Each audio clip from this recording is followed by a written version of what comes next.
நீதிபதி அவர்கள் சார் எப்படி பேசுகிறேன்னு தெரியாது, அந்த அளவுக்கு எனக்கு நாலேஜ் கிடையாது. தயவு செஞ்சு நான் சொல்கிறத கொஞ்சம் பெரிய மனசு பண்ணி கொஞ்சம் கேளுங்க சார். எங்கள் அண்ணனுடைய கையெழுத்து நான் ஏற்கனவே உங்களுக்கு தகவல் கொடுத்துருக்கும் போது நான் சொல்லியிருந்தேன், எங்கள் அண்ணனுடைய கையெழுத்து அது கிடையாது, இப்படி தான் இருக்கும்ன்ட்டு. நான் ஆங்கிலத்தில் எழுதுவாங்கன்ட்டு இந்த பாருங்கள், எங்கள் அண்ணனுடைய கையெழுத்து கிட்டத்தட்ட 100 பேருக்கு முன்னாடி வந்துக்கிட்டு போட்ட கையெழுத்து. சரிங்களா? இது வந்துக்கிட்டு 3/11/1991 எங்கள் அண்ணனுக்கு வந்துக்கிட்டு கல்யாணம் நடந்துருக்குது. அந்த அன்னைக்கு ஞாயிற்றுக்கிழமை அன்றைக்கி Farsi club, Chennai Farsi club. இந்த இதை வாங்கிறதுக்கு எனக்கு அந்த கல்யாணம் நடந்த டெஸ்ட்டில் வந்துக்கிட்டு போய் கேட்டதுக்கு தரவே மாட்டாங்க எனக்கு. நான் சரிபா வந்தால் தான் தருவேன்ட்டாங்க. நான் அது அவகிட்ட எப்படி போய் கேட்குறதுன்னு நான் வந்துக்கிட்டு எங்கெங்கேயோ தேடி பார்த்து எங்கள் அண்ணனுடைய கையெழுத்தை இது பண்ணி நான் இதோட ஒரிஜினல் வந்து டெஸ்ட் போர்டில் இந்த ஆஃபீஸ் இருக்குது. நான் அந்த ஆஃபீஸ் நம்பர் எல்லாமே நான் தரேன். அவங்க இன்றைக்கி வரைக்கும் எனக்கு தரவே இல்லை. இது எங்கள் அண்ணன், இதுதான் எங்கள் அண்ணனுடைய கையெழுத்து. இது எங்கள் அண்ணனுடைய கையெழுத்தே கிடையாது. வாடகை ஒப்பந்தம். சரிபாவுடைய அண்ணனும் ஜலாலுதீன் அவன் 2 பேரும் சேர்ந்து போட்ட வாடகை ஒப்பந்தம். சரிங்களா? இது எங்கள் அண்ணனுடைய கையெழுத்தே கிடையாது. இது வந்துக்கிட்டு யாருடைய கையெழுத்துனாக்கும் சரிபாவுடைய அண்ணனுடைய கையெழுத்து. சரிபாவுடைய அண்ணனாக்கும் கொலகாரி, அந்த கொலகாரியுடைய அண்ணன் அவனுடைய கையெழுத்து இது. இதை வந்துக்கிட்டு இந்த ப்ரூஃபை நான் காட்டுறேன் உங்களுக்கு. சில எப்படியோ ஒரு 4-5 நாளில் உங்களுக்கு டெக்ஸ்ட் பண்ணி அனுப்பிடும் போது நான் அதையும் நான் காட்டுறேன். நான் எங்கள் அண்ணனுக்கு கொலை நடக்கிறதுக்கு ஒரு வக்கீல்கிட்ட கேட்டது, கொலை நடக்கிறதுக்கு மோட்டிவ் வேணும்ட்டாங்க. அந்த மோட்டிவ் தான் சார். அதாவது எங்கள் அண்ணன் வந்துக்கிட்டு 91 கல்யாணம் இருந்திருக்குது. கொஞ்ச நாள் வாழாமல் இருந்திருக்காங்க. கிட்டத்தட்ட 3-4 வருஷத்துக்கு அப்புறம் வந்துக்கிட்டு 95 வந்துக்கிட்டு விவாகரத்துக்கு எங்கள் அண்ணன் அப்ளை பண்ணியிருக்குது. பேசுகிறேன்னு சொல்லிவிட்டு எங்கள் அண்ணனுக்கு பாதகமாக பேசினாங்க. எங்கள் அண்ணன் வந்து எங்கள் தகப்பனார், எங்கள் அம்மா யாருமே ஒத்துக்காதனால அந்த இதுலேருந்து வெளியே வந்துட்டாங்க. வெளியே வந்த ஒரு படம் அவங்க வந்துக்கிட்டு எங்களுக்கு சாதகமாக எழுதி அதை நியாயமாக எழுதி கொடுக்காம பேசுனதுக்கு ஒன்று, செயல்பாடு எழுதுனதுக்கு ஒன்று மாற்றி எழுதி கொடுக்குறாங்க. எங்களுக்கு பாதகமாக இப்போ கொலகாரிக்கு எழுதி அனுப்பிவிட்டானுங்க. ஒன்று இல்லைங்களா? எங்கள் அண்ணனுடைய சிறிய வயசு ஃபோட்டோ, 9 வயசு இல்லை 10 வயசு இருக்கும் எங்கள் அண்ணனுக்கு. இது நான். சரிங்களா? எங்கள் அண்ணனுடைய 69 பிறந்தவங்க. 1969 எங்கள் அண்ணன் பிறந்திருக்குது. 1969 எங்கள் அண்ணன் பிறந்திருக்குது. சரிங்களா? 2002 எங்கள் அண்ணனை கொலை செய்கிறாங்க. 2002 20ஆம் தேதி கொலை செய்கிறாங்க. நான் வந்துக்கிட்டு கொடுத்த ஒரு, அதாவது எப்படின்னாக்கும் ஒரு 10 நாள் 12 நாளில் நடந்தது. எங்கள் தகப்பனார் வந்துக்கிட்டு ஒரு பொருளை விற்று காசு கொண்டு வராங்க.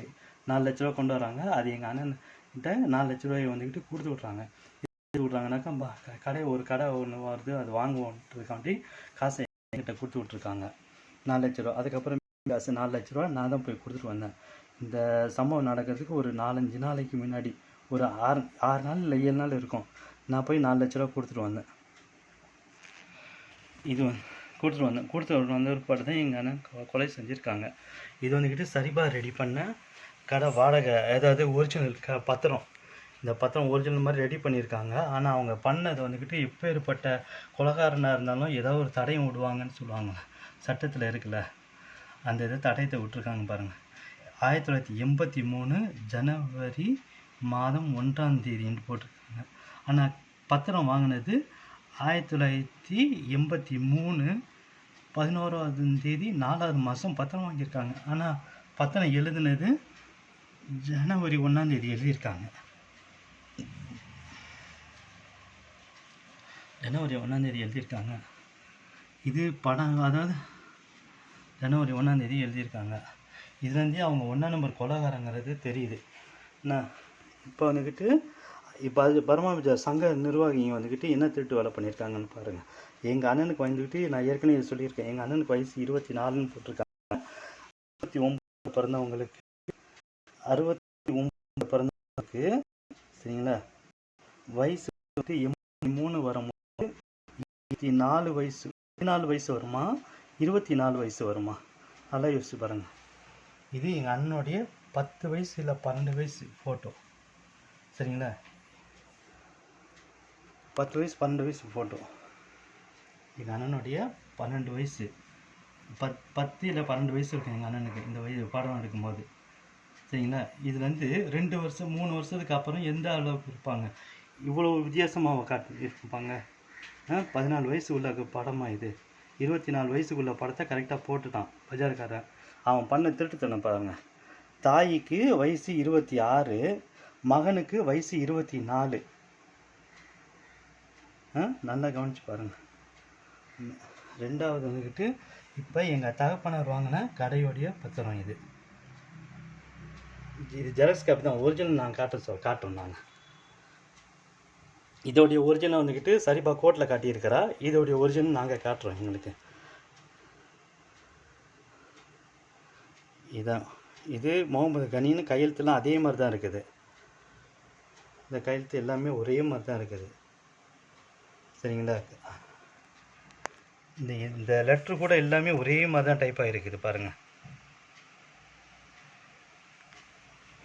கொஞ்சம் கூட வித்தியாசமே இல்லை. இந்த பாருங்கள், அந்த 27,000 இருக்கிற இடத்துலையும் அதே மாதிரி தான் இருக்குது, இந்த இடத்துலையும் அதே மாதிரி தான் இருக்குது பாருங்கள். நான் அவ்வளோ அக்குரேட்டாக டைப் பண்ணி வச்சுருக்காருங்க. கொஞ்சம் கூட ரொம்ப டேலண்டாக செஞ்சுருக்காங்க. ஆனால் இந்த செஞ்ச டேலண்டில் வந்துக்கிட்டு இந்த ஜனவரி மாதத்தில் தான் அவங்க கொலைகாரங்கிறத கடவுளை பார்த்து காட்டி விட்டுருக்கான். படைச்சவன் காட்டி கொடுத்துட்டான். நான் இதெல்லாம் பின்னாடி உள்ள பேப்பர் அப்படியே தூக்கி விசிட் பண்ணிட்டானுங்க. இது எங்கள் தகப்பனார் வந்துட்டு முகமது கனிக்கிட்டேருந்து வாங்கினது உள்ளன டாக்குமெண்ட்டு. அவங்க எல்லாம் செஞ்சாங்க. ஆனால் வந்துக்கிட்டு இதுக்கு தாய் பத்திரம்லாம் ஒன்று இருக்கணுமே, எங்கே ஏதுன்னு அதெல்லாம் கவனிக்கவே இல்லை. அவங்க அதை பற்றி யோசிக்கவே இல்லை. பத்திரத்தை ரெடி பண்ணால் போதுன்ற மட்டும்தான் ஐடியா பண்ணியிருக்காங்க. அவனும் சரி பஜார்காரனும் சரி. அந்த பஜார்காரன் சாவுல் அவனுடைய ஃபோன் நம்பரை நான் தரேன். சாவுல் முகமது கனி இந்த 2 பேரும் சேர்ந்து என்கிட்ட ஒரு வாக்கு மூலமாக கொடுத்துருக்காங்க. கிட்டத்தட்ட 20 நிமிஷம் ஆடியோ என்கிட்ட இருக்குது. 20 நிமிஷம் 25 நிமிஷம் ஆடியோ என்கிட்ட இருக்குது. அவன் தான் இந்த இதை வந்துக்கிட்டு ரெடி பண்ணி கொடுத்தேன்னு சொல்லி அவன் வாயாலே ஒத்துக்கிட்டான். 1. 2வது வந்துக்கிட்டு இன்னொரு வார்த்தையும் விட்டுருக்கான். உங்கள் அப்பா வந்துக்கிட்டு கேஸ் நடக்க ஆரம்பிச்சிருக்கும் போது எங்ககிட்ட வந்து பேசியிருந்தாங்கனாக்கும் நாங்களே வந்துக்கிட்டு இந்த அட்டையை கிழிச்சு போட்டு உங்கள் அப்பா பேரில் அட்டையை ரெடி பண்ணி கொடுத்துருப்போன்ட்டு. அப்போ எங்கள் அப்பா பேரில் இருந்த அட்டையை தான் இவன் கிழிச்சிட்டு எங்கள் அண்ணனை வேற ஒட்டியிருக்கிறான். அந்த ஆடியோ உங்கள்கிட்ட நான் தரேன், நான் ஒப்படைக்கிறேன். என்கிட்ட இருக்குது அந்த ஆடியோ. நான் அதை பார்த்தாவது நீங்கள் எனக்கு தயவு செஞ்சு கொஞ்சம் இறக்கம் பண்ணுங்கள். நான் இதெல்லாம் முடிஞ்சா அதுக்கப்புறம் வந்துட்டு எங்கள் அண்ணனை கொலை பண்ணுறதுக்காண்டி அவங்க போன்ற ஐடியாவில் என்னங்கிறது தெளிவாக சொல்கிறேன். எங்கள் அண்ணனுக்கு வந்துக்கிட்டு மயக்க மருந்து கொடுத்துருக்கணும். மயக்க மருந்து கொடுத்துட்டு வெளியிலேருந்து ஆளுங்க 2 பேர் வந்திருக்கானுங்க. ஆட்டோ ஓட்டிக்கிட்டு ஒருத்தன் வந்திருக்கிறான். ஆட்டோவில் வந்துக்கிட்டு 2 பேர் நல்லா கருத்தை வரும். ஒருத்தன் நல்லா ஹைட்டானவன், ஒருத்தன் கொஞ்சம் மீடியமான ஹைட்டாக உள்ளவன். 2 பேரும் அதாவது தமிழாலோ ஏதோ ஒரு பாய் கிடையாதுன்ட்டாங்க. தெளிவாக பாய் கிடையாது. அவன் ஆட்டோவில் விட்டுட்டு ஆட்டோக்காரன் கொஞ்சம் தள்ளியே நின்றுக்கிட்டு இருந்தான். சரிங்களா? நின்றுக்கிட்டு இருந்துட்டு அதுக்கப்புறம் வந்துக்கிட்டு உள்ளே ஏதோ தகராறு நடந்துக்கிட்டு பாட்டுக்கு சத்தம், நாகராணி பாவுடைய பாட்டு சத்தம் ஜோராக கேட்டுக்குது. மேலேருந்து உள்ளவங்க எட்டி பார்த்துருக்காங்க. அதை வந்துக்கிட்டு எதிர் வீட்டுக்காரர் என்கிட்ட சொன்ன ஆடியோ நான் வச்சுருக்கிறேன். சரிங்களா? அந்த வீட்டு உள்ளக்க போனவங்க மதியம் காலையில் யாருமே அங்கே சாப்பிடல. சாப்பாடு வந்துக்கிட்டு வெளியே தான் சாப்பிட்ருக்காங்க. அவங்க அக்கா வீட்டில் போய் தான் சாப்பிட்ருக்காங்க. சரிங்களா? இந்த 2 பேர் உள்ளக்க நுழைஞ்சாங்க தெரியுமா? மொத்தம் 4 பொட்டணம் சாப்பாடு வந்துக்கிட்டு வீட்டு உள்ளக்க வந்திருக்குது. 4 பொட்டணம் சாப்பாடு வீட்டு உள்ளக்க வந்திருக்குது. அந்த 4 பொட்டணம் யார் இருக்குனாக்கும் சரிபாவுடைய அண்ணன், சரிபாவுடைய தகப்பனார், அந்த 2 பேர் ஆட்டோவில் வந்த 2 பேர், ஒரு நல்ல ஹைட்டான ஒருத்தன் வந்தும் கொஞ்சம் மீடியமான ஹைட்டில் உள்ள ஒருத்தனும் 4 பேர். இந்த மொத்தம் இங்கே இருந்த பொம்பளைங்க சரிபாவுடைய அண்ணன், அவன் அண்ணி, அவளுடைய அக்காக்காரி, அவளுடைய தங்கச்சி, மக, பிள்ளைகளுங்க 2 பேர். இது எல்லாமே வந்துக்கிட்டு அந்த வீட்டில் தான் இருந்திருக்காங்க. இருந்துட்டு சோழியை முடிச்சுட்டு எங்கள் அண்ணனை தூக்கில் சாகடித்து தூக்கில் தொங்க விட்டுட்டு இந்த பொம்பளைங்க வரைக்கும் தான். பொம்பளைங்களும் அந்த 2 பிள்ளைகளுங்க அந்த சைடு உள்ள ஒரு கைப்புள்ள ஒன்று. ஏன்னா இவங்கள கூப்பிட்டுக்கிட்டு இவங்க வந்துக்கிட்டு சரிபாவுடைய அக்கா வீட்டுக்கு போகிறாங்க. அக்கா வீட்டுக்கு போயிருக்காங்க. அக்கா வீட்டுக்கு போயிருந்துருக்காங்க. ஒரு அரை மணி நேரத்தில் வந்துக்கிட்டு போயிட்டு அரை மணி நேரத்தில் சாப்பிட்டுக்கிட்டு முடிக்கவும் உடனே வாங்கன்னு ஓடிடுறாங்க. இந்த பிள்ளை வந்துக்கிட்டு சின்ன பிள்ளை வந்துக்கிட்டு பார்க்குது, நின்று பார்த்துட்டு ஐயோன்னு கத்திட்டு ஓடி இருக்குது. திரும்பி ஓடி இருக்குது. திரும்பி ஓடிட்டு அது கொஞ்சம் அந்த முனையை கூட போட்டுல அவங்க அங்கேருந்து ஓடியாடுறாங்க. ஆட்டோவில் வர்றாங்க. இந்த டைம் நின்றுக்கிட்டு இருந்துச்சுல அந்த ஆட்டோவில் வந்திருக்காங்க. எல்லாம் ரெடியாக சார் வர முடியும். சரிங்க சார், இப்படிலாம் நடந்திருக்குத அவங்க போலீஸுக்குனால சார் தகவல் கொடுத்துருக்கணும். இந்த மாதிரி நடந்துருச்சுனாக்கா உண்மையான இருந்தால் போலீஸ்லாம் தலைக்குள் கொடுத்துக்கணும். போலீஸ்காரங்கக்கிட்ட ஏற்கனவே பேசி வச்சுட்டு டாக்டருக்கிட்டையும் பேசி வச்சுட்டு நான் இது செஞ்சுருக்காங்க. அதோடைய ப்ரூஃப் இருந்துக்கிட்டு இது நான் இன்னொன்று வந்துக்கிட்டு அந்த வீட்டில் வந்துக்கிட்டு கதவை திறந்தா ஒன்று வீட்டு உள்ளக்க பூட்டி இருந்தால் கதவை உடச்சினால உள்ளே போயிருக்கணும். கதவை தள்ளவுமே திறந்துருப்பாங்களா சார்? கொஞ்சம் யோசிச்சு பாருங்கள். கதவு தொல்லமே திறந்துருப்பாங்களா? அவன் போலீஸ்காரங்க எதுவுமே இதை பற்றி எதுவுமே இது எஃப்ஐஆர் காப்பியில் அது எதுவுமே மென்ஷன் பண்ணல. ஆனால் அவங்களுக்கு தகுந்த மாதிரி அவங்களுக்கு சாதகமாக எல்லாமே செஞ்சுருக்கான். நான் செஞ்சது நாளைக்கு பின்னாடி விசாரணை ஒன்று வந்தால் என்ன மாட்டுவோமோ எதுவுமே நிறைய தடயங்களுக்கு ப்ரூஃபாக கொடுத்துருக்காங்க. இப்போ கடவுள் புண்ணியத்தில் வந்துக்கிட்டு அந்த இதை பார்த்த ஆள் வந்துக்கிட்டு அவர் பேசினதை நான் ஆடியோ எடுத்து வச்சிட்டேன். அந்த ஆடியோ நான் காட்டுறேன் உங்களுக்கு. இந்த 2 ஆடியோ நான் வச்சுருக்கிறேன். இந்த ஒன்று, 2வது இன்னொரு ஃபோட்டோ ஒன்று இருக்குது. எங்கள் அண்ணனுடைய கால், எங்கள் அண்ணனுடைய மரணத்தில் எங்கள் அண்ணனுடைய கால், அதாவது ஒரு 2 பேர் சேர்ந்து அழுத்தி பிடிச்சா காலில் வந்துட்டு அச்சு விழுவும்ல. அதாவது ஒரு உயிர் போகிற நேரத்தில் வந்துக்கிட்டு ஒரு பொருளை வந்துக்கிட்டு அழுத்தி ரத்த ஓட்டம் உள்ள பொருளை வந்துக்கிட்டு அழுத்தி பிடிச்சோம்னாக்கும் ரத்தம் நின்றுச்சுனாக்கும் காலோடைய அச்சு விழுவும்ல சார். அழுத்தி பிடிச்சா அச்சு விழுவும்ல. அந்த மாதிரி ஃபோட்டோ வந்துக்கிட்டு என்கிட்ட ஒன்று இருக்குது. நான் பிடிச்சி வச்சுருக்கிறேன். அது வந்துக்கிட்டு எங்கள் மார்ச்சரியில் நான் எடுத்தேன். மார்ச்சரி எதுக்கு நான் எடுத்தேன்னா எப்படி எனக்கு கிடச்சிச்சுனாக்கும் அந்த மார்ச்சரியில் உள்ளவங்க வந்துக்கிட்டு மார்ச்சரியில் உள்ளவங்க இல்லை, அதாவது இவங்க அனுப்பிவிட்ட ஆள் சிபிஎஸ்சிஐடி ஆஃபீஸர்னு பேர். அந்த ஆள் எனக்கு ஃபோட்டோ ஆளை காட்டினீங்கன்னாக்கா நான் கரெக்டாக சொல்லுவேன். ஃபோட்டோ கிட்ட காட்டினீங்கன்னா கூட நான் இவன்தான்றது கரெக்டாக ப்ரூவ் பண்ணுவேன். நான் நல்லா ஞாபகம் இருக்கேன், நான் மறக்கவே இல்லை. அதே மாதிரி அவனுங்க என்னை அடித்து காயப்படுத்தி என்னை இது பண்ண அடையாளம் இந்த இருக்குது. இந்த வச்சுருக்கிறேன். இந்த கையில் அடையாளம் இருக்குது பாருங்கள். இது ஒன்று,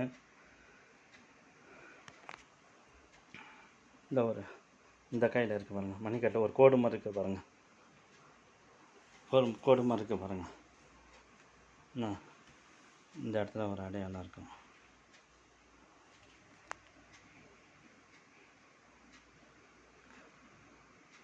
இந்த ஒரு அடையாளம், அந்த ஒரு அடையாளம், இன்னும் ஒரு சின்ன ஒரு அடையாளம் ஒன்று இருக்கும். இந்த இடத்துல இந்த நரம்பு போகிற இடத்துல பார்த்தீங்கன்னாக்கா தெரியும். அந்த இடத்துல ஒரு இது மாதிரி தெரியும் அடித்தது, சரிங்களா? அந்த தெரியுது பாருங்கள் பல்ல மாதிரி. அந்த இடத்துல ஒரு அடையாளம், சரிங்களா? இதுதான் எனக்கு அடித்தது. அந்த இதுக்காண்டி காரணத்துக்காண்டி நான் கையெழுத்து போட்டேன். கையெழுத்து போட்டதுக்கு அதுக்கப்புறம் வந்துக்கிட்டு அந்த மார்ச்சரியில் உள்ள அவங்க வந்துக்கிட்டு இறக்கப்பட்டு அவங்க தான் சொன்னாங்க, நான் இந்த மாதிரி ஒரு ஃபோட்டோ ஆளை அனுப்பிடுறேன், அவர் வந்துட்டு ஃபோட்டோ எடுப்பார், அந்த காசு அவருக்கு இவ்வளோ காசு கொடுத்துருங்கன்னு சொன்னாங்க. அந்த இதுவும் வச்சுருக்கேன். நான் ஒரு ஆளுக்கிட்ட கொடுத்து வச்சுருக்கிறேன். நிச்சயமாக நான் அதை காட்டுவேன். நீ எனக்கு இது எதுக்கிட்டு நியாயம் இருக்குன்னாக்கும் நிச்சயம் நான் காட்டுவேன். நான் அது எப்படி உள்ள அடையாளங்கிறது நான் இப்போ காட்டுறேன். இந்த பாருங்கள், இப்படி ஒரு ஆள் இப்படி அழுத்தி பிடிச்சாங்கனாக்கும், இந்த பாருங்கள், இப்படி அழுத்தி பிடிச்சாங்கனாக்கா இப்படி அழுத்தி பிடிக்கும்போது அடையாளம், ரத்தம் அடையாளம் இருக்கும்ல அது. 2வது வந்துக்கிட்டு கையில் வந்துக்கிட்டு கையோடைய நகம், விரலோடைய நகங்க இருக்குல்ல, அந்த இடம் வந்துக்கிட்டு இந்த இடத்துலலாம் கீறப்பட்டு, அதாவது இப்படி அழுத்தி பிடிச்சதோடைய இது வந்துக்கிட்டு என்கிட்ட இருக்கிற ஃபோட்டோ. நான் அதை காட்டுறேன் உங்களுக்கு. அதை காட்டின உங்களுக்கு இறக்கம் வருதா, எப்படி கொலை செஞ்சுருக்காங்கங்கிறது உங்களுக்கு தெரியும். நான் இதை வச்சு அழுத்தி பிடிச்சிட்டு அவங்க தனியாக தலைவாணியை வச்சு அவங்கள சாக அடித்தது பிற்பாடு தான் தூக்கில் தொங்க விட்டுருக்கானுங்க. அந்த தூக்கில் தொங்க விட்டுறதுக்கு வந்துட்டு வீட்டில் வந்துக்கிட்டு எந்த விதமான ஒரு தடையும் கிடையாது. சேரில் நின்று போட்டுக்கணும், இல்லைனாக்கா ஏதாவது ஒன்று அடையாளம், ஏதாவது இதுதான் இதுன்ட்டு கவர்மெண்ட் தரப்பில், அதாவது போலீஸ் தரப்பில் ஃபோட்டோவே கிடையாது. போலீஸ் தரப்பில் வந்துக்கிட்டு ஃபோட்டோவே எதுவுமே எடுக்கலை. சும்மா விசாரணை பண்ணிக்கிட்டு வந்துட்டாங்க. அந்த வீட்டை நல்லா கேட்டுங்க, ஒரு இறந்த பாடியை வந்துக்கிட்டு சாதாரணமாக யாராலுமே தூக்குறதுக்கு ரொம்ப சிரமப்படுவாங்க. ஏன்னா வந்துக்கிட்டு உயிரோடு இருக்கும்போது ஒரு வெயிட் இருக்கும், உயிர் இழந்த பிற்பாடு கொஞ்சம் வெயிட் ஜாஸ்தியாக இருக்கும். அது உங்களுக்கு நல்லா தெரியும். அப்போது அந்த வீட்டிலேருந்து 4 பொம்பளைங்கன்னா வெளியேருந்து உள்ளே வந்தாங்க. 4 பொம்பளைங்க, 2 பிள்ளைங்க, இன்னொரு பிள்ளை. அந்த பிள்ளைங்கன்னா உள்ளக்க இருந்து வெளியே வரணும். அந்த உள்ளக்க இருந்த சரிபாவுடைய அண்ணன், தகப்பனார், அப்புறம் அந்த 2 பேர் ஆட்டோலேருந்து வந்த 2 பேர், அவங்க 4 பேரும் வெளியே வராங்க அந்த வீட்டிலேருந்து. எங்கள் அண்ணனோட உடம்பை சேர்த்துக்கிட்டு அவரும் அந்த ஹவுஸ் ஓனரோட பொண்டாட்டி பிள்ளைங்க எல்லாமே அந்த இதுலேருந்து வெளியே வராங்க. அவங்களும் வெளியே தான் இருந்தாங்க. ஹவுஸ் ஓனர் மட்டும்தான் வாசலில் நின்று பார்த்துக்கிட்டு இருந்தார். அப்போ இது யார் என்ன ஏன்னு இந்த ஹவுஸ் ஓனருக்கு தெரியாதாம்மா? இவனுங்களாம் யார், வெளியிலேருந்து உள்ளவனுங்க எப்படி உள்ளே வந்தானுங்கன்னு சொல்லி கேட்கவே இல்லையா? அப்போ எல்லாமே இந்த ஹவுஸ் ஓனருக்கு வந்துக்கிட்டு 1ஆம் நம்பர் மடையங்கிறது நல்லா தெளிவாக தெரிஞ்சு போச்சு. இவன்லாம் நல்ல மனுஷனாக இருந்தால் இவன்லாம் யார் என்ன ஏதுன்னு ஏதாவது கேட்டிருக்கணும். யாருமே அவன் பிள்ளை இல்லை சார். அவன் பிள்ளையா இருந்தால் அதெல்லாம் கேட்பானுங்க. யார்ரா என்னடா ஏது நான் போலீஸுக்கு தகவல் கொடுத்தியா என்னன்ட்டு. அப்போ இவனுங்க இந்த 4 பேர் அதுக்கப்புறம் வந்து சேர்ந்து தான் அந்த ஆட்டோவில் உட்கார வச்சு அனுப்பிவிட்டானுங்க ஆஸ்பத்திரிக்கு. இவனுங்க சரிப்பா உட்கார வச்சு ஆஸ்பத்திரிக்கு அனுப்பிடுறானுங்க. இதெல்லாம் இருந்துக்கிட்டு எப்படி சார் இதெல்லாம் பேசி வச்சுனால சார் செய்ய முடியும். போலீஸ் தரப்புலையும் மருத்துவ தரப்புலையும் பேசி வச்சுருந்தாலும் செஞ்சுருக்காங்க. இப்போ இந்த மாதிரி கொலையை பண்ணியிருக்காங்க. இத்தனை வருஷம் இவங்களை தப்பிக்க விட்டுருக்கீங்களே. இது சார் இந்த இந்த டாக்குமெண்ட்டை பார்த்தும் கூட வந்துக்கிட்டு சட்டத்தில் இது கோர்ட்டில் இருக்கிறவங்களுக்கு தெரியாதா சார் இது போலியான டாக்குமெண்ட்டுன்னு கண்டுபிடிக்க தெரியாதாம்மா? இவங்களாம் எதுக்கு சார் சட்டத்தை நீதியை நீதியை படிச்சிருக்காங்க? நான் என் தகப்பனை ஆரம்பத்திலே சொல்லியிருக்காங்க இது கையெழுத்து கிடையாதுன்ட்டு. அதுக்கப்புறம் நானும் சொல்லியிருக்கேன். நானும் என்னுடைய சாட்சியத்தில் நான் சொல்லியிருக்கிறேன். இது எங்கள் அண்ணனுடைய கையெழுத்து கிடையாதுன்னு சொல்லியிருக்கிறேன். அதை வந்துக்கிட்டு அதை பற்றின கேள்வியே கிடையாது சார். ஏதாவது அதாவது எப்படி சொல்கிறாங்கனாக்கோ நீ வந்துக்கிட்டு சொத்துக்காண்டி தான் கேஸ் போட்டிருக்க, கொலைக்காண்டி கேஸ் போடலான்றாங்க. கொலைக்காண்டி கேஸ் போட்டு நாங்கள் எத்தனை வாட்டி சார் எத்தனை பேர் வக்கீல்கிட்ட நான் ஏமாந்துருக்கேன் தெரியும் சார். எனக்கு இது நம்ம மெட்ரோ இருக்குல்ல அந்த என்னது அதான் என்ன ஓமாபுரம் அந்த ஆஸ்பத்திரி இருக்குல்ல அந்த ஆஸ்பத்திரிக்கு எதிர்க்க ஒரு மெட்ரோ ரயில்வே ஸ்டேஷன் இருக்குல்ல அது உள்ளக்க வந்துக்கிட்டு ராஜேந்திரன் ஏதோ ஒரு வக்கீல் ஐயர் வக்கீல் அவர் வந்துக்கிட்டு தாம்பரத்தில் ஒரு கேஸ் நடத்தி 1.5 லட்ச ரூபா 2 லட்ச ரூபா வந்துக்கிட்டு இது சன்மானம் வாங்கி கொடுத்துருக்காரு அந்த சம்மந்தப்பட்ட ஆளுங்களுக்கு பாதிக்கப்பட்ட ஆளுங்களுக்கு. அவர்கிட்ட நான் போய் 5000 ரூபா கொடுத்து அவர்கிட்ட நீங்கள் கேட்டிங்கன்னா கூட சொல்லுவாங்க 5000 ரூபா கொடுத்து கிட்டத்தட்ட 1.5 வருஷம் 2 வருஷமாக என்னை இழுத்து அடிக்கிச்சாங்க சார். அதுக்கப்புறம் எங்கள் தகப்பனார் கோவப்பட்டு அவங்ககிட்ட காசை வாங்கிட்டு வந்தாங்க. அந்த காசில் கூட 1500 தான் கொடுத்து விட்டார். மீதி 3500 டாக்குமெண்ட் செலவாச்சுன்னு சொல்லிட்டு அனுப்பிவிட்டாங்க. இந்த மாதிரி எங்கள் தகப்பனாருக்கு தெரியாமல் நான் நிறைய இடத்துல நான் காசு கொடுத்து ஏமாந்துருக்கேன் சார். இது எங்கே இவ்வளோ ப்ரூஃபை நான் தேடி பார்த்து கண்டுபிடிக்க காரணமே வந்துக்கிட்டு இந்த கொலைகாரி இப்போ என்ன பண்ணியிருக்கானாக்கோ எங்கள் வர காசையும் விடாமல் தடுத்து வச்சிருக்கிறா. 2வது இப்போ வந்துக்கிட்டு அவ வந்துக்கிட்டு பதிவு பண்ணிட்டு போயிருக்கா. எங்கள் கடை வந்துக்கிட்டு என் புருஷன் வந்த இவங்க எடுத்து நடத்திக்கிட்டு இருக்காங்க, இவங்க எடுத்து அபகரிச்சு சொல்லி இதெல்லாம் வந்துக்கிட்டு என்ன சட்டம்லாம் என்ன சார் இருக்குது?